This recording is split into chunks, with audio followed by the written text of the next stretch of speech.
Most people spend their entire lives trying to feel in control of their relationships, their emotions, their future, while silently drowning in thoughts they can't escape.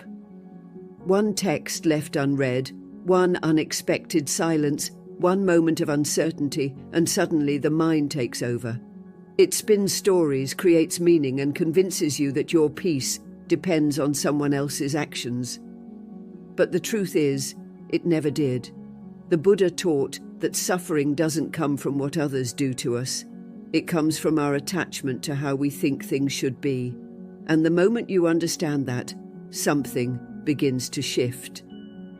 In today's video, we're going to dive into a kind of freedom that's always been yours. You've just been looking in the wrong direction. If your mind has ever felt like a prison, or your heart like it's held hostage by thoughts you can't silence, then stay with me. Every part of this conversation holds something your soul has been quietly waiting to hear. And if you find comfort in spaces like this, where ancient wisdom meets real, messy life, there's a simple, free favor I'd love you to consider. Just tap that subscribe button so you don't miss these conversations. Whatever you do, don't skip ahead. The part you most need might be just a few seconds away. Let's walk this path together.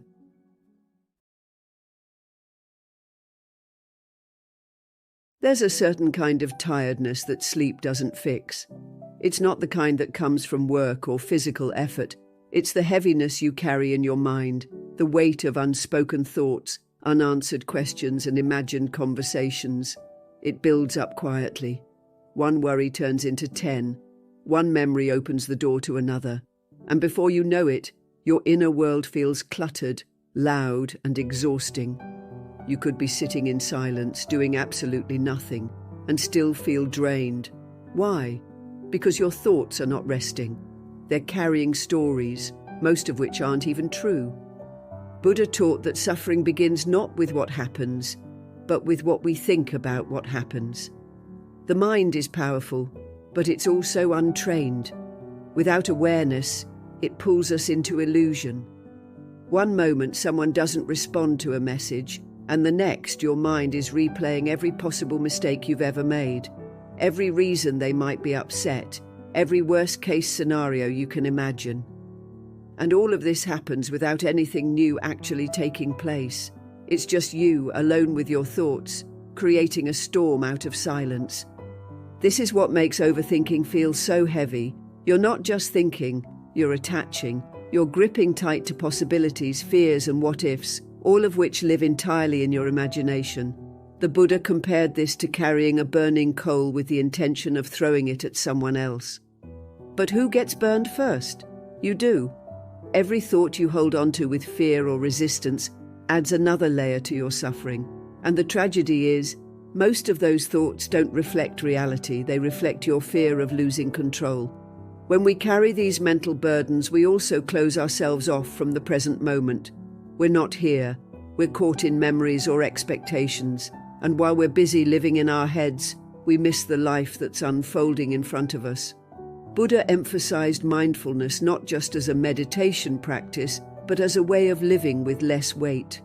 When you bring your attention back to now, even for a breath, you set down one of those heavy stones.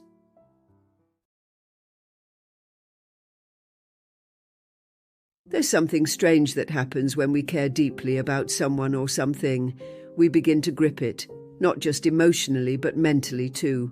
We replay conversations, overanalyze what was said, imagine every possible future, and then try to control it all with our thoughts. But if you've ever tried to hold on to water by squeezing it, you know how that ends. It slips right through your fingers. The Buddha saw this human tendency thousands of years ago and called it upadana, clinging or grasping. He taught that it's not life itself that causes suffering. It's the way we cling to it that does. In Buddhism, freedom doesn't come from getting what you want or controlling every outcome. It comes from understanding the nature of reality and then releasing your need to fight it. The Buddha explained that everything is impermanent. People change, situations evolve, emotions rise and fall like waves in the ocean. And when you resist this natural rhythm, When you demand that something stays the same forever, you create your own suffering. The pain isn't just in what's happening, but in your refusal to let it be. You might think, but if I stop holding on, won't I lose what I love? That fear is what keeps so many of us stuck. But letting go doesn't mean giving up or not caring. It means loving with open hands. It means appreciating the beauty of a moment while it's here, without trying to force it to last forever. Think about how we treat sunsets. We don't try to grab them. We just sit quietly and let them unfold.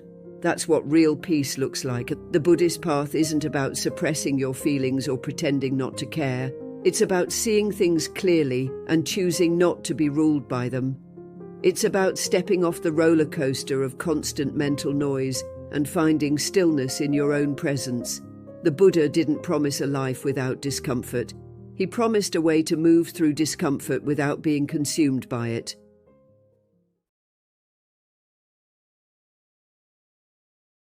It's a strange feeling, isn't it? That aching pull in your chest when someone crosses your mind again and again, no matter how hard you try to shift your focus. You tell yourself it's because you care. You replay their words, analyze their tone, question your actions. You feel responsible for the distance, for the silence, for holding everything together. It feels noble, even loving. But the truth is, not all mental attention is rooted in love. Sometimes it's rooted in fear.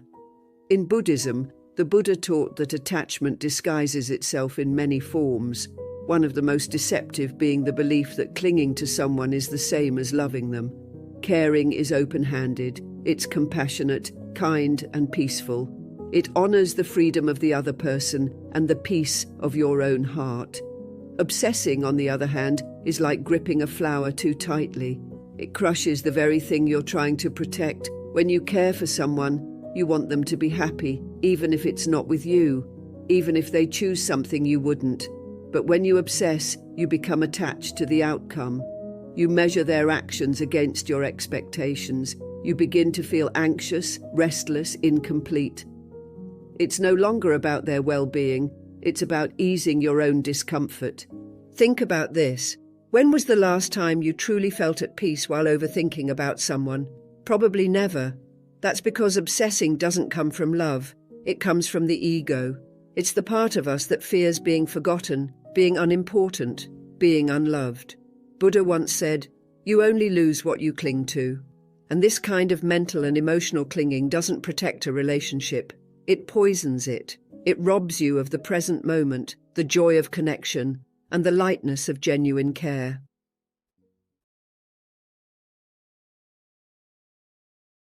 There's a split second between what happens and how you respond to it. A tiny, often unnoticed space that holds incredible power. Most people live their lives without ever realizing it exists. Someone says something that triggers them, and before they can even take a breath, they're reacting. A text doesn't arrive when expected, and the mind jumps into panic, replaying all the worst-case scenarios. It feels automatic, uncontrollable, but the Buddha taught that freedom isn't found in controlling others or the outside world. It's found in learning to master that small moment before you respond. Because in that moment, you get to decide whether you want to keep suffering or step into peace. We often underestimate just how much power lies in the act of simply pausing. Pausing doesn't mean avoiding. It doesn't mean you're weak, indifferent, or running away. It means you're strong enough to stop the old cycle from repeating. It means you're aware enough to catch yourself before your emotions sweep you away. Buddha said that mindfulness is the path to the deathless, meaning the path to a kind of clarity that isn't dictated by our impulses. That awareness begins the moment you stop and breathe before reacting. Let's be honest, when you're hurt, when you're afraid, when your pride feels bruised, your first reaction is usually not your best one.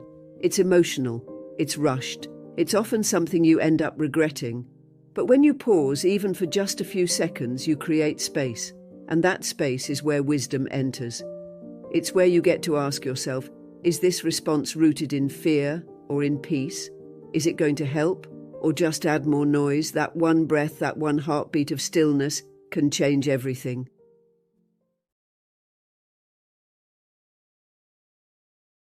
It's strange how something so small, like a delayed reply, a distant tone in someone's voice, or even a look that feels off, can send your mind spiraling. Before you know it, you're stuck in an emotional storm, questioning your worth, replaying the moment, and wondering what you did wrong. But here's the thing. It's not the situation itself that's hurting you. It's the story your mind tells about it. It's your expectations of how things should be that create the tension. The Buddha explained this clearly. We don't suffer because of the world. We suffer because of our attachment to the way we think the world should behave for us. When something doesn't go our way, when a person leaves, when a plan falls apart, or when we're misunderstood, it hits deep. Not because of the event alone, but because it clashes with the picture we built in our heads. We wanted the person to stay. We hoped the plan would succeed. We expected to be seen, heard, loved, understood. And when reality doesn't match that inner script, it hurts. The Buddha used a simple metaphor for this. He said, holding tightly to a rope causes more pain the harder you grip it. And yet we grip anyway, convinced that if we just hold on a little tighter, we can force things to return to what we wanted them to be.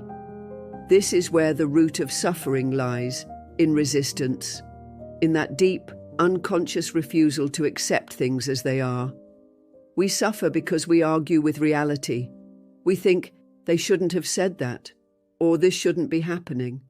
But Buddha reminds us that reality doesn't bend to our opinions. Life continues flowing, indifferent to our expectations. Peace begins not when everything is perfect, but when we stop insisting that it has to be.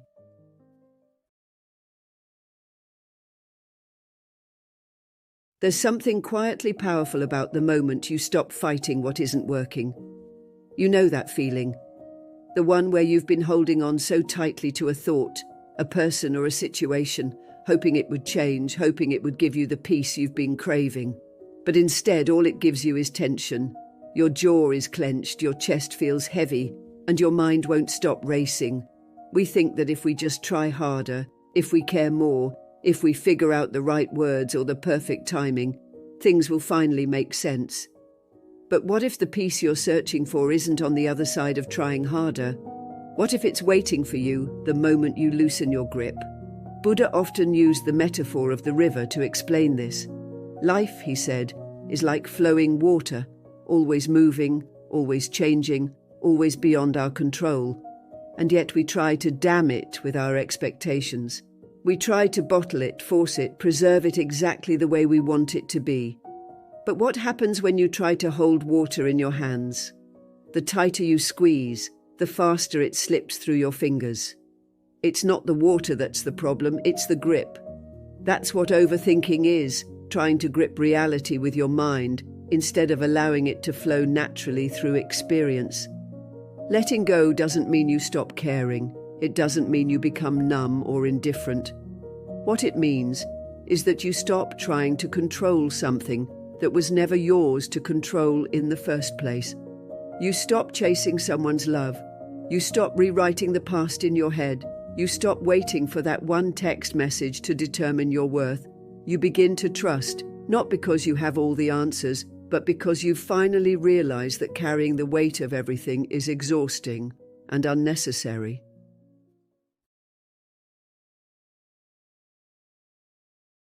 You know that feeling when your head is so full.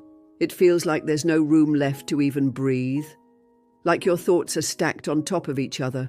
Unfinished conversations, what-ifs, regrets, fears. And it all just swirls together until you can't tell what's real and what's just your anxiety talking. That's not a flaw in you. It's what happens when we don't give the mind space to rest. The Buddha understood this well.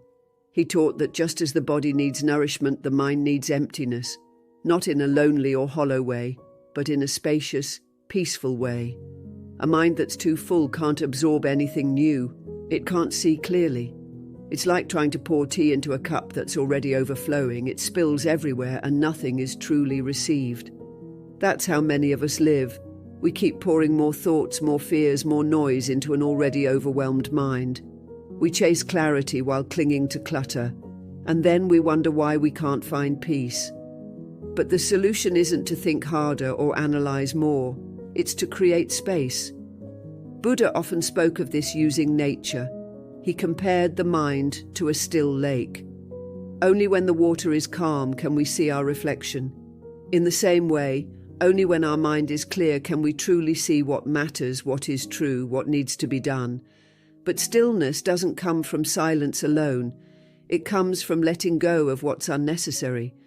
Letting go isn't forgetting or pretending things don't matter.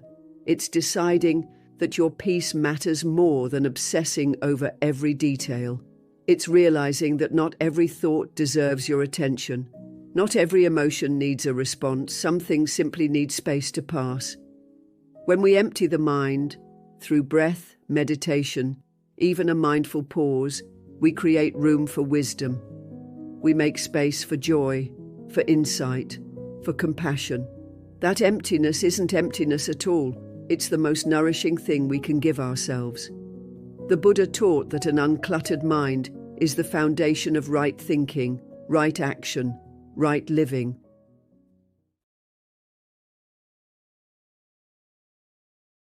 Think about how many times you felt completely drained by the end of the day, and not because you ran a marathon or worked a double shift, but because your mind wouldn't stop running.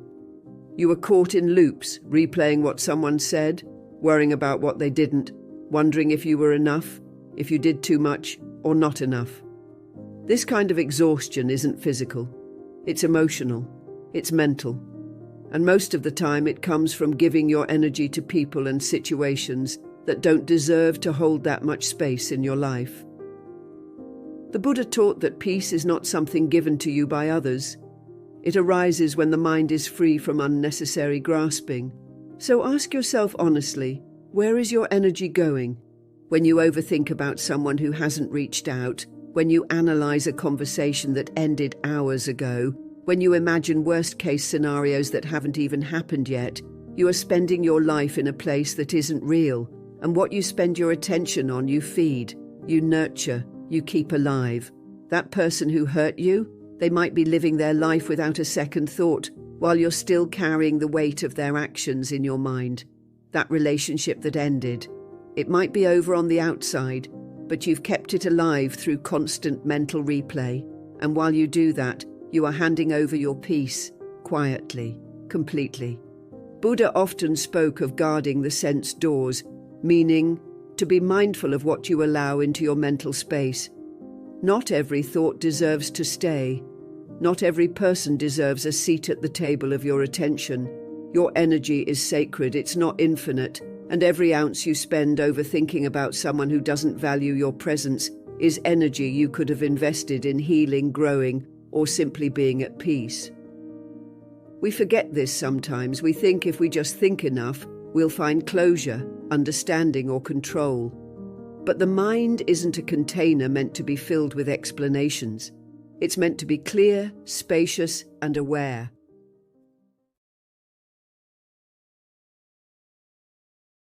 It's strange, isn't it? One small thought can change your entire day. You could be having a peaceful morning, sipping tea, listening to the birds, and suddenly a memory sneaks in. Something someone said weeks ago, or worse, something you wish you'd said but didn't. And just like that, your peace is gone. You're no longer in the moment. You're in your head, replaying scenes, analyzing emotions, trying to make sense of things that might not even matter anymore. That's the power of an unchecked mind. And yet, the Buddha gently reminded us, you are not your thoughts. The mind is an incredible tool, but it can also become your master if you're not careful. It speaks in your voice. It remembers everything you've ever felt, feared, or regretted, and it doesn't hesitate to bring it all up at the most inconvenient times. But here's the secret. The mind is not you. It's not your identity. It's not your soul. It's more like weather, sometimes calm, sometimes stormy, always changing. But the sky behind the weather, that's who you are. Still, spacious, untouched. The Buddha taught that our suffering is deeply rooted in the illusion that we are our minds. That when the mind is restless, we believe we are restless. When the mind feels rejected, we believe we are unworthy. But you are not the stories your mind tells. You are the awareness that sees the stories. You are the witness. And that shift, from being lost in thought to simply observing thought, is one of the most powerful moments on the path to awakening.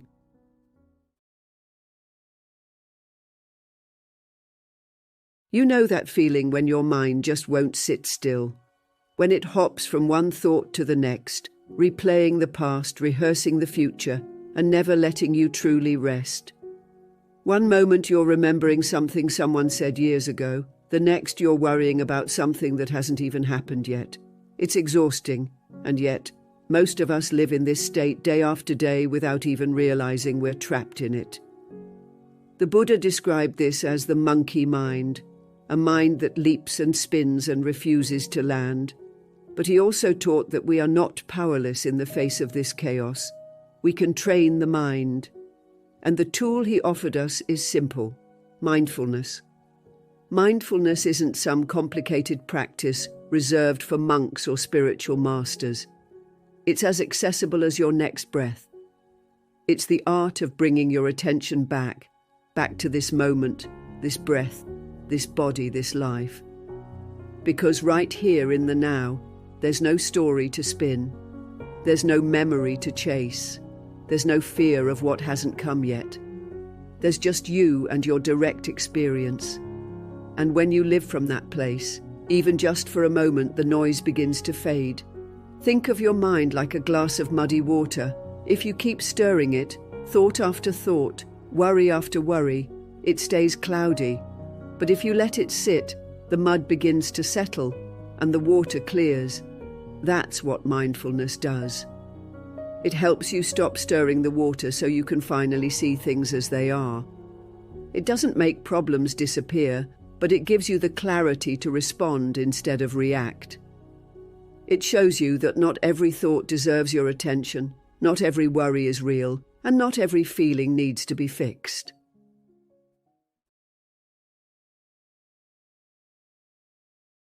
Sometimes we think the only way to find peace is to completely shut off our emotions, distance ourselves from people, or convince ourselves that we no longer care. And when that doesn't work, we swing to the other extreme. We overthink every message, cling to every word someone says, replay conversations on a loop, and try to read between every line. But here's the truth the Buddha understood deeply. Neither extreme brings freedom. Neither avoiding your feelings nor drowning in them will give you the clarity you're searching for. What you need is balance, a steady middle path that allows you to feel fully without being consumed. Buddhism teaches this middle way as a principle for everything, not just how we treat others, but how we treat our own minds. The Buddha discovered this after living a life of both extreme indulgence and severe self-denial. He realized that peace wasn't in starving the body or feeding every desire. It was in the space between the extremes, and that same wisdom applies to your thoughts and emotions. When you attach too tightly to someone, it causes suffering. But if you force yourself to let go completely and suppress what you feel, it creates a quiet kind of numbness that isn't peaceful either. You're not healing, you're just hiding. Think of your thoughts like a musical string. If it's too loose, it can't play a sound. If it's too tight, it snaps. But with just the right tension, it creates harmony. Your mind works the same way. When you hold space for your emotions without letting them overpower you, when you acknowledge your thoughts without becoming trapped by them, that's balance. That's where healing begins.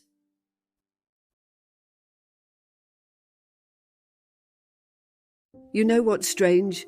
So many of us walk through life believing we're stuck.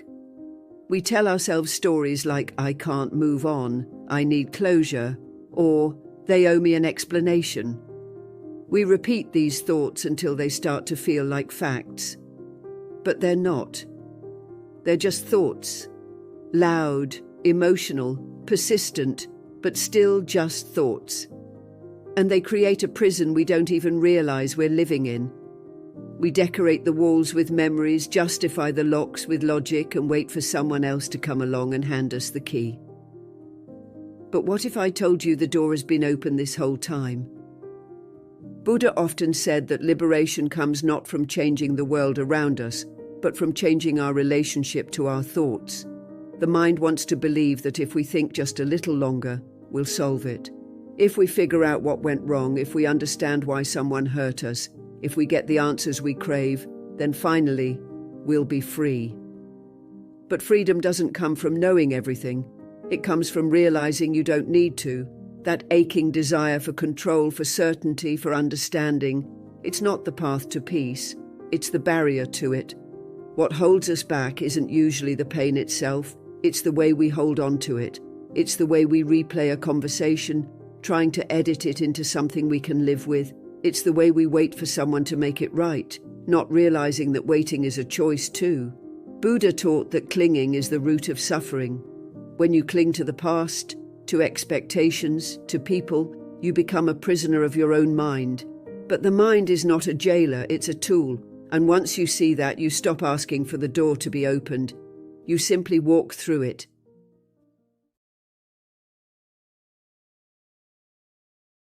There's something incredibly powerful about realizing you can release someone without erasing them from your heart. Letting go doesn't mean turning your back on what you felt. It doesn't mean pretending that the connection never mattered. It simply means you are choosing peace over attachment. In Buddhism, the Buddha reminded us that clinging is what causes suffering, not love itself.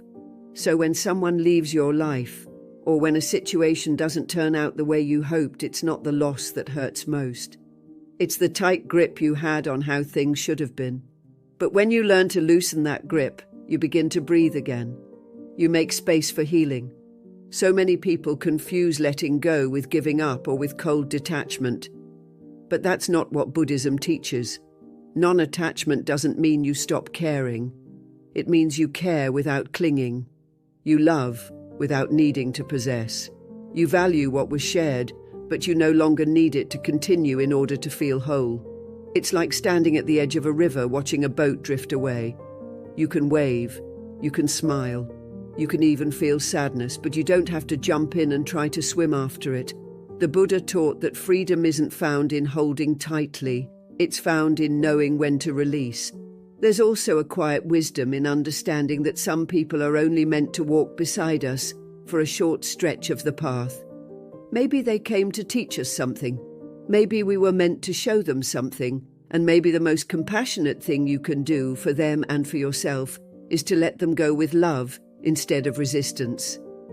That way, there's no bitterness in your heart, there's no shame in your story, just acceptance, just peace. And sometimes the most loving thing you can do is release what weighs you down and trust that peace will rise in its place. You don't have to chase, cling, or control to feel whole. You just have to come back to yourself. Thank you for walking this path with us today. If this touched something in you, there's another video waiting right here that will guide you even deeper. And as always, thank you for being a part of this Buddhist journey. Most people don't realize they're trapped, not by the world outside, but by the thoughts they hold on to inside. You can look calm on the surface, doing all the right things, living the life that's expected of you, but deep down, you're exhausted from clinging to control, clinging to perfection, clinging to who you think you need to be in order to feel safe or loved. And the painful part? We think this is normal. But the Buddha taught something radically different, that suffering isn't just what happens to us, it's what we do with it. It's the attachment, the tight grip, the refusal to flow with the changes of life that keeps us stuck. And yet the moment you truly begin to let go, everything starts to shift. Not in the chaotic way we fear, but in the peaceful, grounded way we've been longing for all along. In today's video, we're diving into what letting go actually looks like. Not as a concept, but as a practice you can carry into your real life. This isn't just about philosophy. It's about finding the kind of freedom the Buddha spoke of.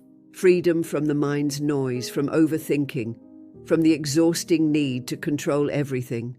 So if you've ever felt like peace is just out of reach, I promise you, what we're exploring today could be the shift you didn't know you needed. And if you appreciate the kind of work we're doing here, bringing you grounded, soul-level teachings rooted in Buddhist wisdom, there's a small, simple favor I'll ask of you. Just hit that subscribe button. And please don't skip any part of this video. Every section carries something meaningful, something that might speak directly to where you are right now. Let's walk this path together.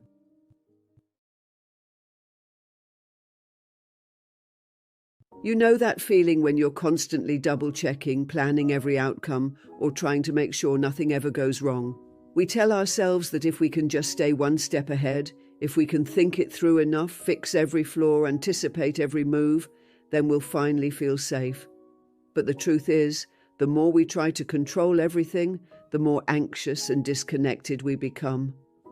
We mistake control for security, but what it actually creates is tension, fear, and emotional exhaustion.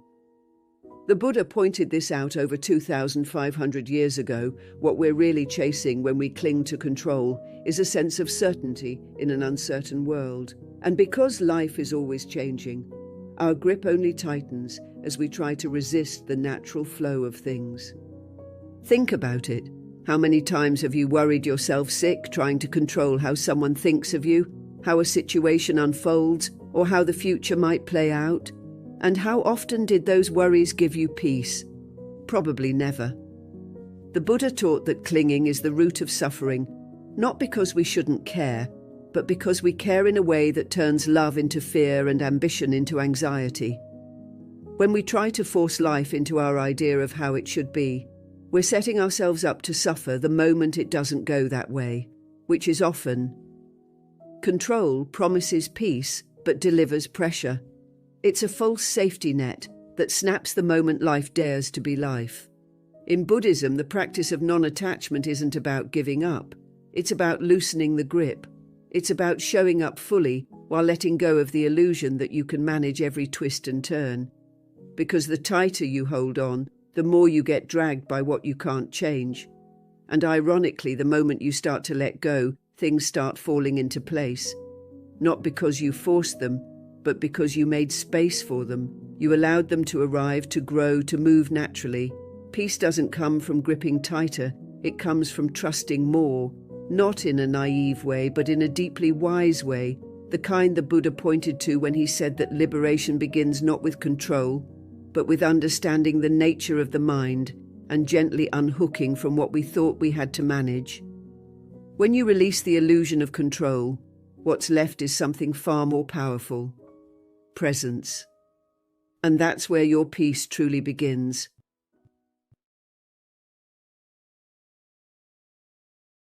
We spend so much of our lives chasing stability, trying to hold everything together so we can finally feel safe. We overthink, overprepare, and overcontrol, believing that if we just manage every detail, we'll somehow prevent things from falling apart. But ironically, it's that very effort, the constant mental gripping, that wears us down the most. The Buddha understood this deeply. He didn't just talk about outer struggles, he spoke directly to the inner tension we carry, the tension that comes from trying to control what was never ours to control in the first place. And what he taught was this: peace doesn't come from getting everything right, it comes from letting go of the need to. Letting go isn't about giving up or becoming indifferent, it's about recognizing the truth of impermanence. Everything is always changing, our relationships, our bodies, our emotions, even our dreams. But when we cling to what we want to stay the same, we end up at war with life itself, and that war is exhausting. It's subtle, but relentless. We resist what is, hoping it will turn into what we think it should be. The Buddha called this tanha, or craving, and craving, he said, is the root of all suffering. When we attach our peace to outcomes, we give away our inner balance every time life doesn't follow our plan. But there's a shift that happens when you begin to let go, not with bitterness, but with wisdom. You begin to see that the things you were clinging to weren't giving you peace, they were just familiar. And familiarity isn't the same as freedom. When you let go, you stop forcing and start flowing. You become more like water, adaptable, open, and quietly powerful. The Buddha compared this to the stillness of a lake. When the wind stops, the water clears. In the same way, when we stop struggling against what is, the mind begins to settle. And it's in that stillness that true clarity rises, not from planning, but from presence. You begin to trust more, you breathe deeper, and even though life is still unpredictable, it doesn't feel threatening anymore, because now you're no longer trying to control the river, you're learning how to float. Letting go won't take all your problems away, but it will change the way you meet them, and sometimes that's all it takes to finally feel free.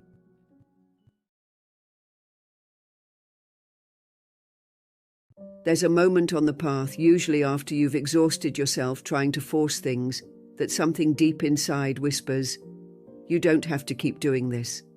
It's not the voice of defeat, it's the voice of wisdom. We often think surrender means we're giving up, that we're being weak, or that we're letting life walk all over us. But the Buddha didn't see surrender that way. He saw it as one of the greatest strengths a person can develop, because to surrender doesn't mean to stop caring. It means to stop clinging. It means recognizing when the grip is doing more harm than good, and finally letting the current of life carry you instead of fighting the waves. When you've spent your whole life trying to control outcomes, people, your own emotions, you start to believe that peace is only possible when everything goes exactly the way you want it to. But that belief itself is the trap. It's what creates tension, anxiety, and burnout. The Buddha taught that the root of suffering is attachment, our unwillingness to accept the truth of impermanence and change. And surrender is the antidote. It's not passive, it's the most courageous thing you can do. To trust the unfolding of life even when you don't have all the answers, even when you don't feel ready. Think of the times you've tried to hold on to something, maybe a relationship, a job, a version of yourself, long after it had started to drift. That gripping, that pushing, that constant fear of losing, it didn't bring you peace, it brought you pressure. The moment you let go, really let go, something else begins to emerge. It's quiet, but powerful. It's the sense that you never needed to force anything to begin with. What's meant for you has a way of staying, and what's not will fall away no matter how tightly you hold it. Buddhist wisdom doesn't ask you to surrender your dreams. It asks you to surrender your attachment to how those dreams must unfold. It invites you to show up, to act with compassion and awareness, and then release the outcome. Not because you don't care, but because you trust something deeper than your fears. You trust the Dharma, the natural flow of life. And in that trust, you stop resisting the moment and you start waking up to its truth. That's when surrender becomes your superpower, not a sign of weakness, but the beginning of real freedom.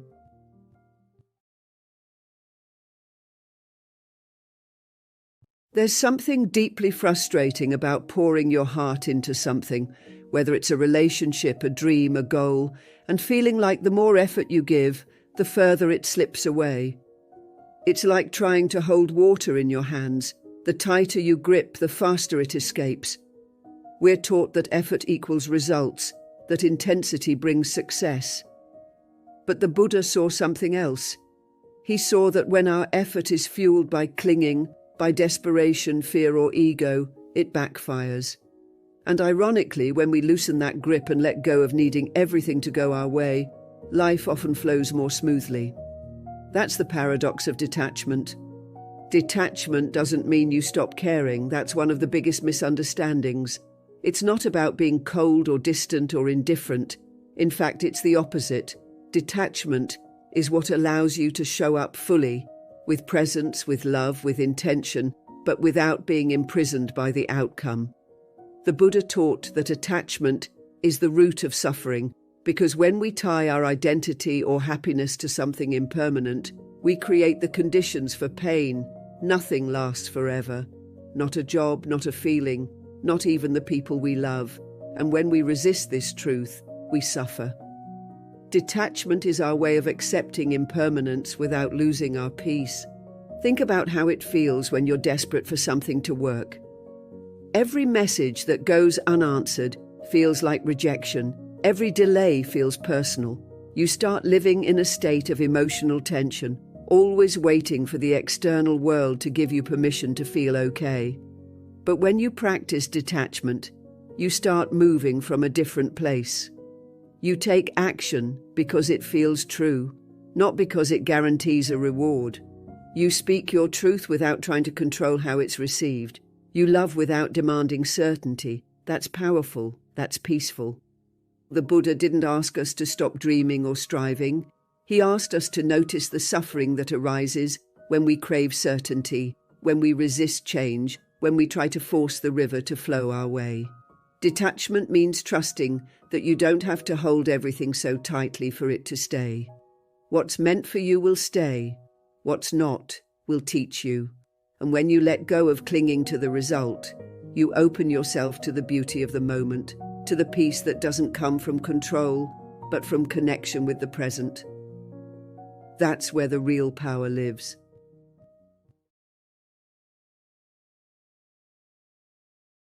There's this strange thing we do when we're anxious or unsure.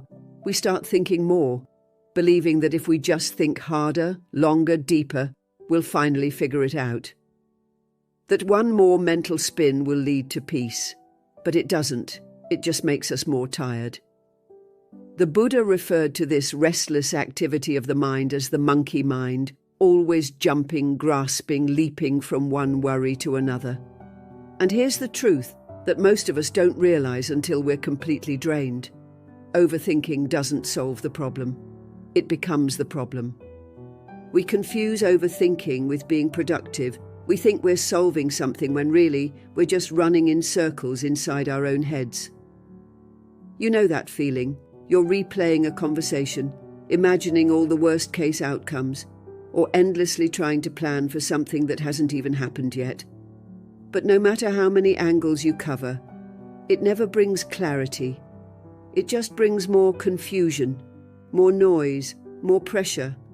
And ironically, the more you think, the further away peace seems to be. It's like stirring muddy water. The more you stir, the cloudier it gets. The Buddha taught that the mind is a powerful tool, but only when it's trained. Without mindfulness, it becomes your master instead of your servant. Overthinking is the perfect example of this. It tricks you into believing that if you just keep going, you'll eventually break through. But insight doesn't come from chaos. It comes from stillness. And that stillness can't arise until you stop trying to control everything with your thoughts. Sometimes the most powerful thing you can do is stop thinking and start breathing. Seriously, just breathe. Come back to your body. Feel your feet on the ground. Notice your breath moving in and out. These aren't distractions. They're gateways back to the present moment where peace actually lives. Because the truth is, peace was never in the answer you were trying to find. It was in the space you were too busy to notice.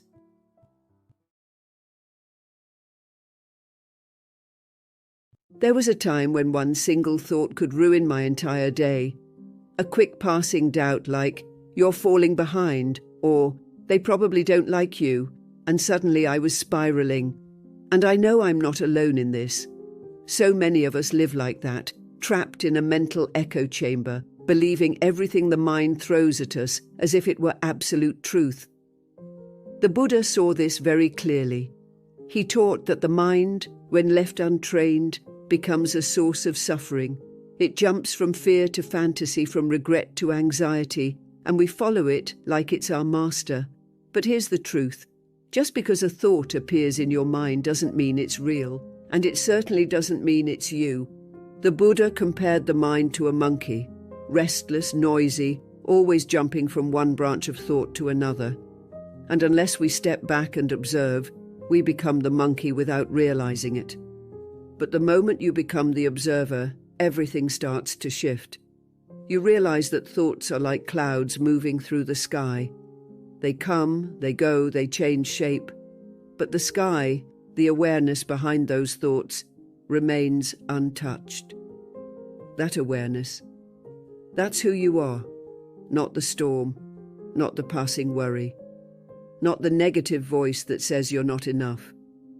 You're the one witnessing it all. So many of our painful emotions come not from life itself, but from identifying with these passing mental stories. You don't suffer because the thought, "I'm not good enough" popped into your head. You suffer because you believed it, you gave it power.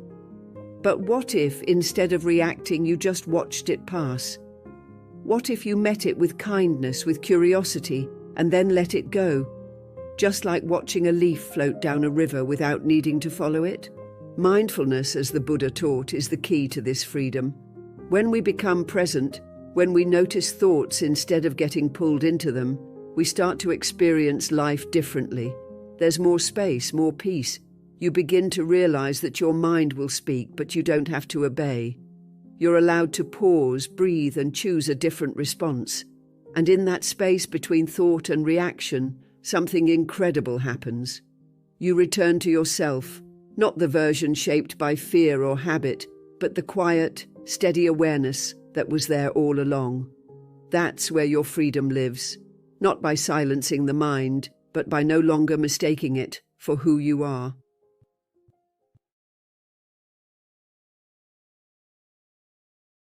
Sometimes the reason we feel overwhelmed isn't because life is too fast or too uncertain. It's because we're constantly trying to stay one step ahead of it. We're always planning, adjusting, managing outcomes.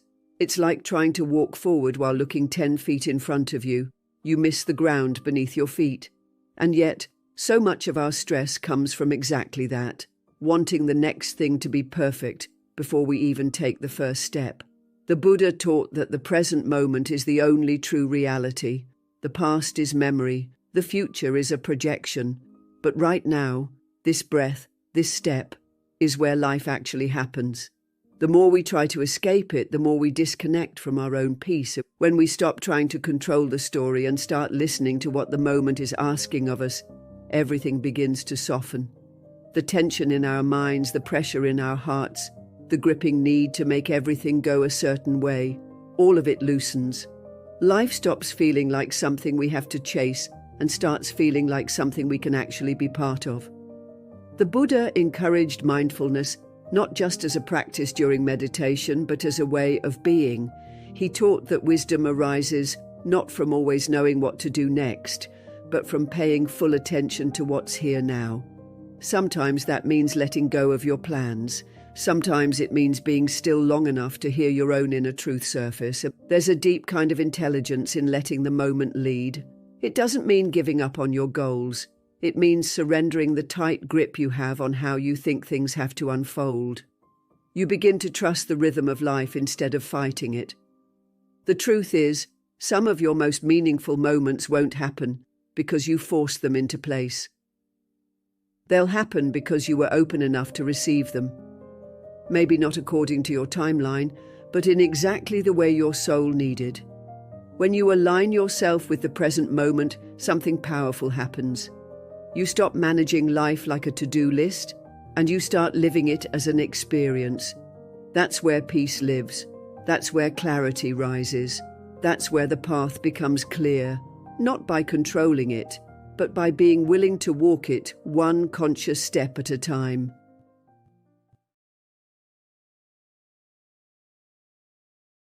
There's a certain kind of heaviness that sneaks into your life when you start believing it's your job to fix everything for everyone.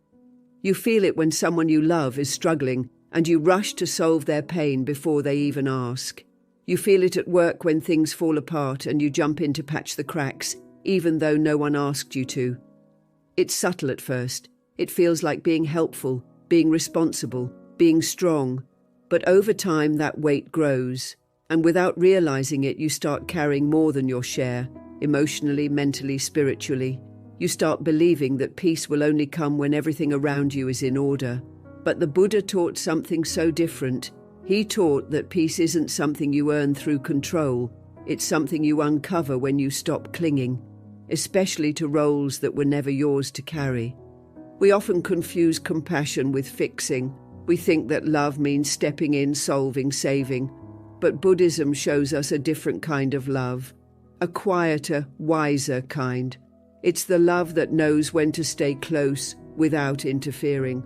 The love that can sit with someone in their mess without rushing to clean it up. The love that trusts another person's path, even when it's painful to watch. When we try to fix someone else's journey, we're not just carrying their pain, we're blocking their growth. We rob them of the lessons that come through struggle, through mistakes, through natural unfolding. The Buddha reminded us that each being walks their own path toward awakening. No one can do the inner work for another, and when we try to, we're not offering presence, we're offering pressure. That pressure doesn't just affect others, it consumes you, it builds resentment, burnout, frustration. You start wondering why no one helps you the way you help them. But the truth is you never gave them the space to. You tried to be the glue for everything and everyone, but forgot to hold space for yourself. The practice here isn't abandonment, it's awareness. Before you jump in to fix, pause and ask, is this truly mine to carry? What if my presence, not my solution, is the real medicine? The Buddha taught that clarity arises when the mind is still. And sometimes the most loving thing you can do is to step back, breathe, and trust that others are capable of walking through their own storm. You are not here to be everyone's anchor, you are here to be your own. And from that steady place, your presence alone becomes a quiet source of strength.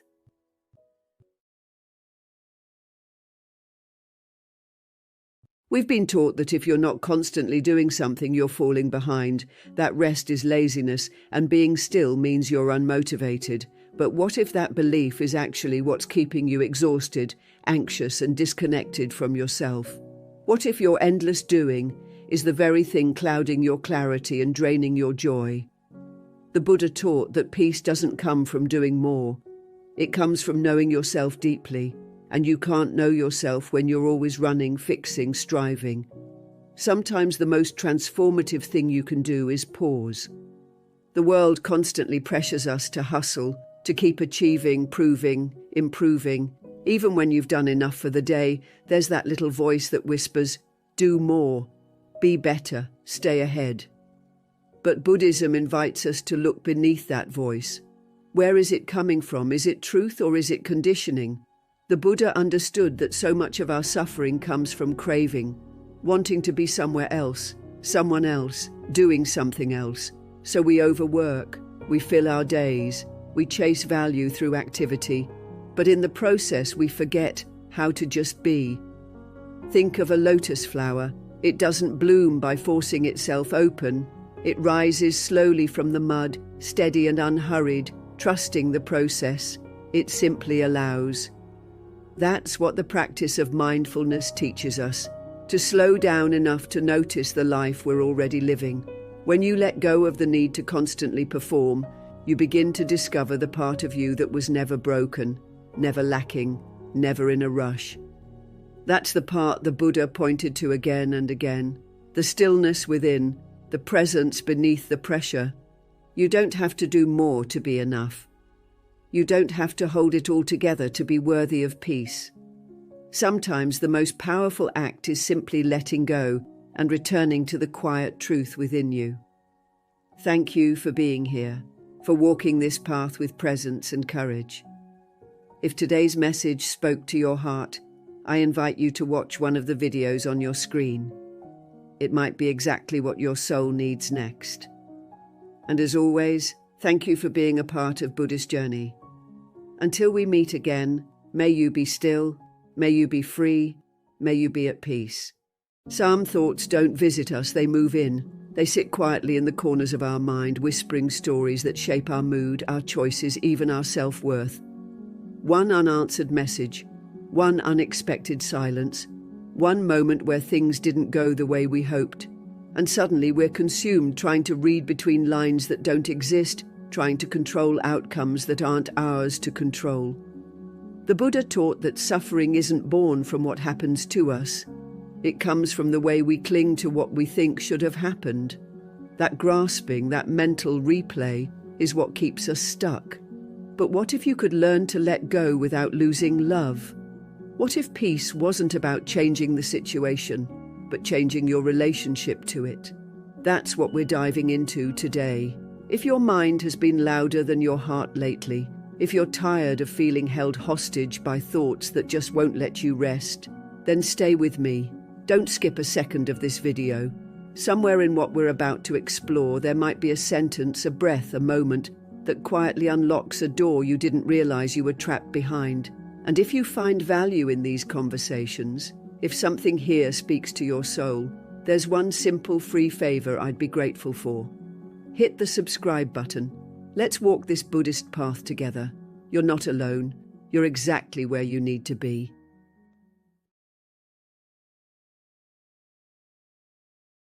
It's strange how a single moment, just a few seconds, can take over your entire day. You might wake up feeling fine, clear-minded, even hopeful. But then something happens. A message is left unread. Someone walks past you without saying hello. A conversation feels slightly off. That's all it takes. And suddenly, your mind isn't here anymore. It's replaying, reanalyzing, reliving. You start wondering what you missed, what they meant, if something changed. You go through your day, but it feels like your thoughts are dragging a weight behind you. And even when everything around you is calm, inside feels stormy. That's not your fault. It's the nature of an untamed mind. The Buddha compared it to a wild elephant, powerful but directionless unless trained with patience, presence, and compassion. The thing is, the mind doesn't always wait for problems, it creates them. It takes a silence and turns it into a rejection. It takes a delay and turns it into a disaster. It builds entire stories from a single word or gesture, and then it asks you to live inside that story. This is the trap so many of us fall into. We don't just think, we attach. We attach meaning, we attach identity, we attach our self-worth to how others respond to us. Buddha's teaching on the Four Noble Truths reminds us that suffering begins with attachment, especially attachment to the way we believe things should be. And the more tightly we hold on to these shoulds, the more we suffer. But what if the thought didn't need to stay? What if it was just that, a thought? You are not your thoughts. You are the awareness that sees them. And the moment you remember that, even in the middle of mental noise, you've already taken the first step toward freedom.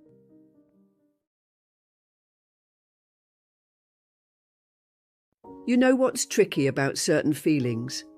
They disguise themselves as care, when really they're rooted in something else entirely. You think you're simply missing someone. You believe it's because you have a good heart, that you're just loyal, just deeply connected. But beneath the surface, it's not always love that keeps us holding on.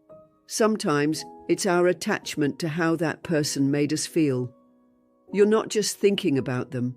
You're thinking about the version of yourself that existed when they were near. The one who felt wanted, needed, important. And that right there is where the suffering begins. The Buddha taught that clinging is the root of all suffering, not just clinging to people, but to emotions, experiences, and the temporary highs that come with feeling seen. What we often chase is not the person, but the sensation we had in their presence. We confuse that emotional addiction with love. But love, real love, is free of chains. It doesn't need to be fed constantly. Attachment, though, that's a hungry ghost. It comes back again and again, wanting another hit of that emotional high. And when we don't get it, we feel empty, restless, unworthy. Think about it. How many times have you gone back to a memory not because it was joyful, but because it made you feel something powerful? That's the loop. And the more we revisit those feelings, the more tightly we bind ourselves to something that no longer exists. Buddhism invites us to return to what is real, not the echo of a feeling, not the story in our head, but the present moment. The breath, the awareness that we are already whole. You don't need to chase the past to feel alive. You just need to stop running from yourself.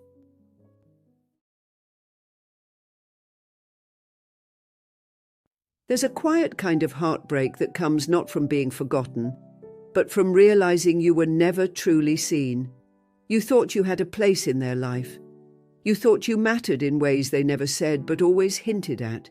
You made room for them in your thoughts, in your days, in the little sacred spaces of your heart, and then without warning they stepped back.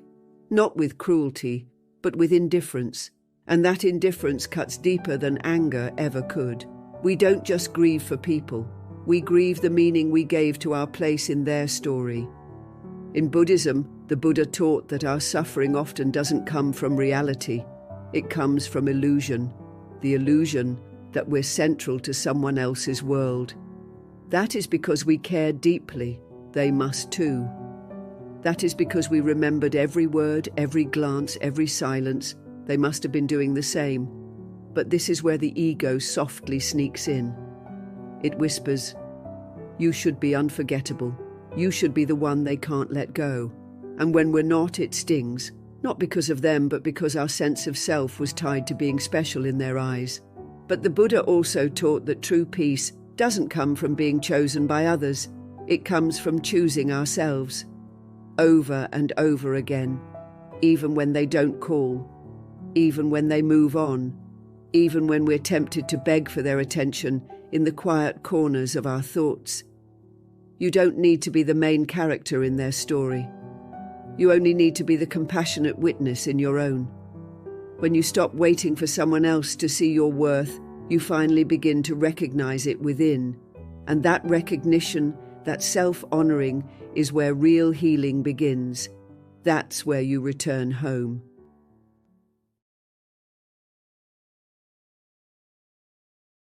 You know that feeling. You're lying in bed, staring at the ceiling, and suddenly you're having a full-blown conversation in your head with someone who isn't even there. You go over every word, every possible version of what you wish you had said, or what you hope they'll say. You craft arguments, apologies, explanations. You imagine them hearing you out, understanding you, maybe even finally seeing you the way you wanted to be seen. And yet nothing actually changes. You're still alone in the room, your thoughts spinning in circles. This is what the Buddha described as one of the traps of an untrained mind, constantly creating illusions, grasping at control where none exists. It's exhausting, not because you're weak, but because the mind is powerful, and without awareness, it starts to believe its own stories. In Buddhism, there's a deep understanding that the mind is both your greatest tool and your greatest trickster. This habit of rehearsing conversations isn't a sign that you care too much. It's a sign that your mind hasn't learned to rest, and the harder you try to think your way into peace, the further you get from it. Rehearsing doesn't bring closure, it brings more attachment. It keeps you locked in a version of the past or a fantasy about the future. But the Buddha taught that freedom isn't found in control, it's found in letting go. That doesn't mean you stop caring. It means you stop trying to fix what's already finished or predict what hasn't even begun. Peace doesn't come from delivering the perfect speech in your head. It comes from understanding that the only conversation you truly need to have, the one that can heal everything, is the quiet one you have with yourself in the present moment. And in that stillness, something softer and more honest than any mental rehearsal can finally speak.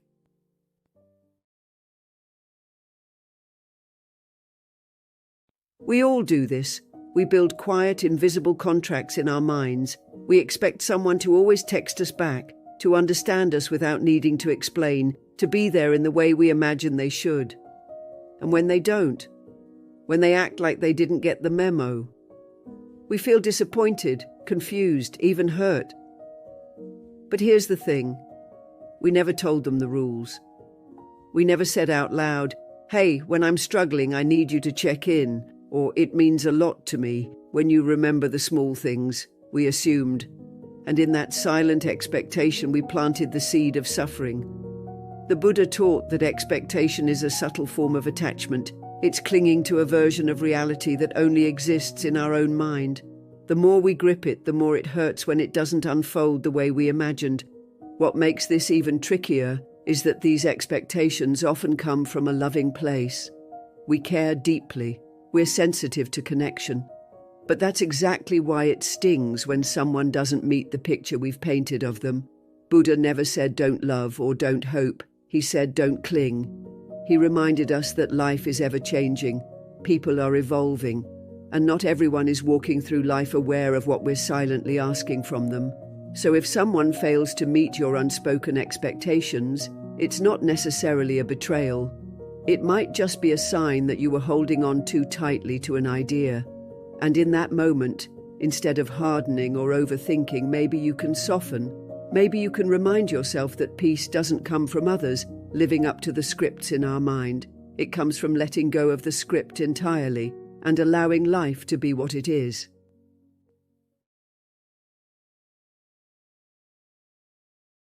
It's strange how we often believe that once we finally understand the truth, we'll feel better. We think clarity will bring relief. We imagine that if we can just figure out why someone acted the way they did, if we can just uncover the hidden meaning behind their silence or their change in behavior, then the pain will vanish. But the truth? The truth can cut deeper than the illusion ever did. The Buddha never promised that awakening would be easy. He simply promised that it would free us, and freedom at first often feels like loss. Because when the stories fall apart, so do the hopes we built on top of them. When you realize that someone didn't care as deeply as you did, it hurts. Not just because of what it says about them, but because of what it forces you to see about yourself, the way you gave, the way you held on, the way you tried to make it work. The ego resists this kind of clarity because it wants to protect you. It says, maybe they're just confused, or maybe it was your fault. It wants to wrap you back in the comfort of not knowing. But Buddhism teaches us that peace is not found in fantasy. It's found in meeting reality, as it is, with an open heart. This is why clarity feels heavy at first, because it doesn't just reveal what is, it removes what isn't. It strips away our imagined futures and the roles we assigned others in our minds. But once the ache settles, something else begins to rise. Lightness, stillness, a kind of quiet strength that says, now I can stop trying to fix what was never mine to fix. That's when healing truly begins. Not in the moment we know, but in the moment we accept.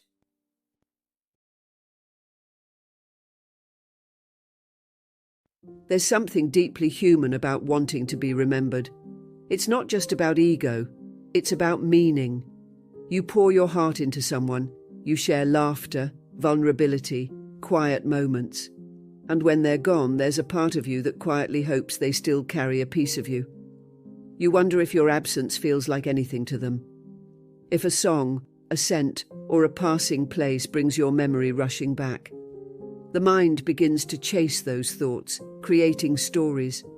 Maybe they miss me, or maybe they regret it. But the Buddha reminds us not to lose our peace trying to live inside someone else's thoughts. Because the truth is, their silence isn't a reflection of your worth, it's a reflection of their own journey. In Buddhism, we learn that clinging to being remembered is still clinging. It's a softer, more romantic version of attachment, but it's still a chain. The need to be significant in someone else's mind can quietly turn into suffering. Why? Because it gives your peace away. It makes your happiness dependent on something you can never control, another person's memory. Buddha taught that the path to freedom isn't about being remembered, it's about remembering yourself. It's about returning to who you are when no one is watching, when no one is applauding, when no one is choosing you. That version of you is already enough. People may forget, they may move on without closure or acknowledgement, but your worth was never stored in their memory. It was always right here, with you.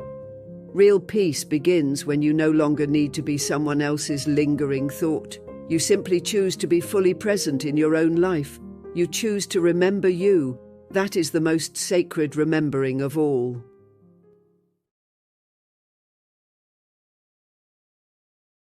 There are moments when someone steps out of your life, maybe slowly, maybe all at once, and the silence they leave behind feels louder than anything they ever said.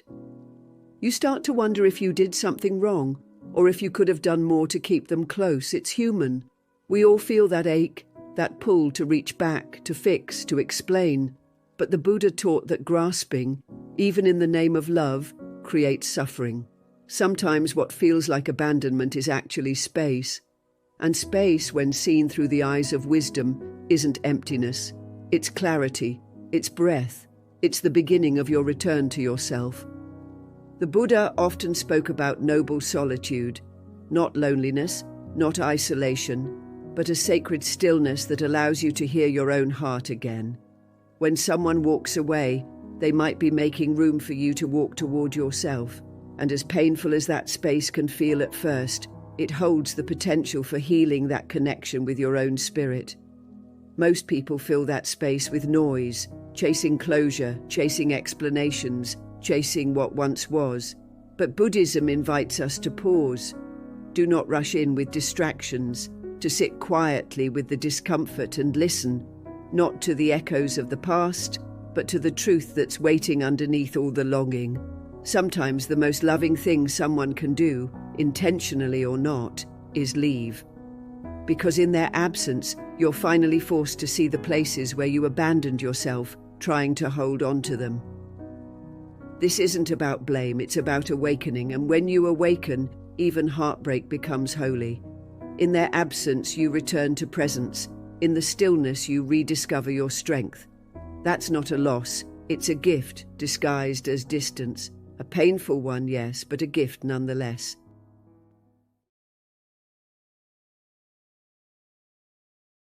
There's a part of the mind that refuses to rest until it finds answers. It keeps digging, questioning, obsessing, not because the answers will bring peace, but because the ego believes that understanding will somehow undo the pain. But here's the truth the Buddha gently pointed to. Not all wounds are healed by knowing why. Some are healed by accepting that you may never know. The mind, when driven by ego, clings to control. It says, I need to know why they left. I need to understand what I did wrong. I need to know if they still think about me. But peace doesn't come from solving every mystery. It comes from no longer needing to. The ego whispers that if you stop searching, you're giving up. But Buddhism teaches that letting go is not defeat, it's wisdom. When the Buddha spoke of liberation, he wasn't talking about controlling everything in your life. He was talking about freeing yourself from the need to.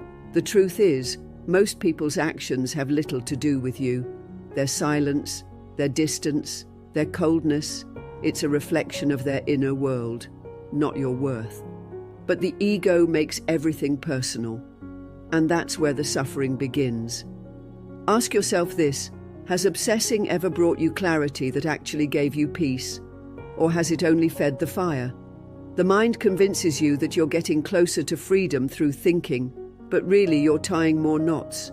Buddha said that freedom isn't found by clinging tighter, it's found by releasing gently. So the next time your thoughts race toward another question, another imagined explanation, pause. Ask yourself, will knowing this truly help me? Or is it just another way to stay attached? If it's just more noise, breathe, let go. Trust that not every question needs an answer. Some only need your permission to rest.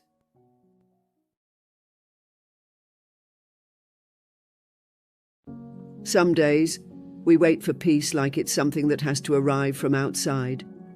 We think maybe if the person apologizes, maybe if they come back, maybe if the situation finally resolves itself, then we'll feel better, we'll feel lighter, we'll feel free. But the Buddha never said peace comes from what happens out there. He taught that peace comes from within. And that teaching, while simple, changes everything. It means that you don't have to wait. You don't have to beg or hope for someone else to do something right in order for you to feel whole again. You can begin practicing peace, even while the chaos is still around you. It starts with noticing what you're feeding your mind. Are you replaying the same conversations, imagining new endings, trying to control what someone else thinks or feels? That's not peace. That's mental noise dressed up as care. Peace is quieter than that. It's softer. It comes in when you stop grasping at thoughts, when you stop fighting with what is. That doesn't mean you don't feel hurt. It means you learn to hold your pain without becoming it. The Buddha called this awareness, sati. It's a moment-to-moment recognition of what's happening within you, without judgment, without trying to escape. You don't need a perfect day to feel peace. You don't need closure or certainty or everything to go your way. What you need is the willingness to pause, to breathe, to look at your thoughts and gently say, "Not now. I'm choosing something else." You practice peace like you practice anything else, with patience. And slowly, what once felt like noise begins to quiet. What once felt heavy begins to lift. Because you're no longer waiting for peace to come, you're creating it, breath by breath, choice by choice, thought by thought.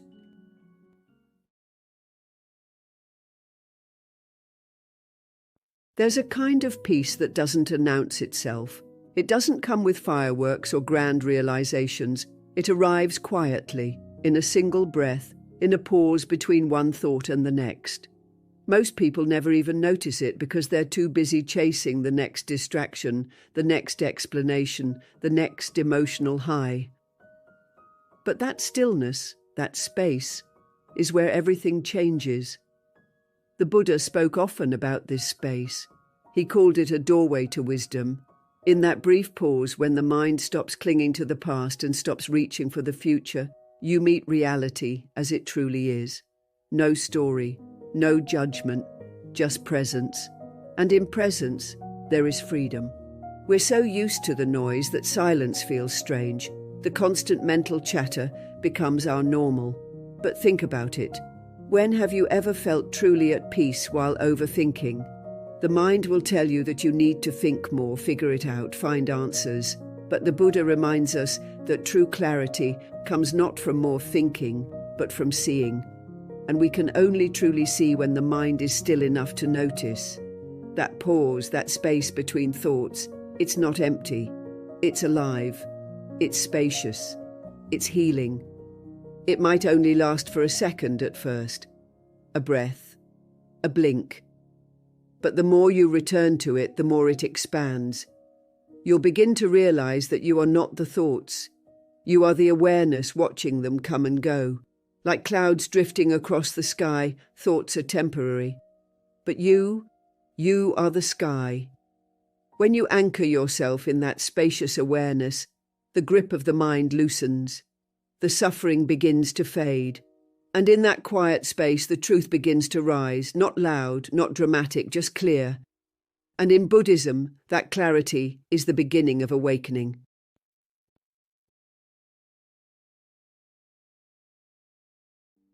We spend so much of our lives waiting for clarity, for closure, for someone else to give us permission to move forward. We tell ourselves, "I'll let go when they explain," or "I'll heal when I understand why they did what they did." But what if that moment never comes? What if the apology you're hoping for, the reason you're chasing, or the closure you crave never arrives? The Buddha taught that liberation doesn't come from the outside. It comes from within. You don't need anyone else to set you free. You have that power already, right here, in this moment, in this breath.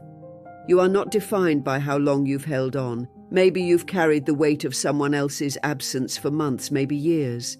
Maybe your mind has replayed the same memory so many times that it feels more real than the life unfolding around you. But it doesn't matter how long you've been walking in circles.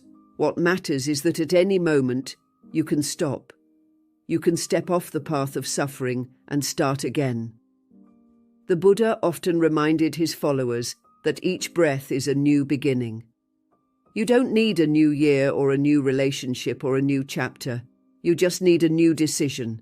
I am ready to stop hurting myself with the past. The beauty of Buddhism is that it doesn't ask you to become someone else. It asks you to return to yourself, to stillness, to truth. You don't need to fight your thoughts. You don't need to erase your past. You just need to stop giving so much of your energy to what no longer serves you. Start again, not with force but with softness. The path to peace is always open, and you don't need anyone's permission to walk it. You don't have to carry what's been weighing you down. You don't need all the answers to find peace. Sometimes, the most powerful decision you'll ever make is to simply let go. Freedom isn't somewhere far away. It begins the moment you stop clinging. Thank you for being here, for choosing presence, and for walking this Buddhist journey with us. If today's message touched something in you, There's another video waiting on the screen that will take you even deeper. Your peace is always one breath away. Just keep walking gently.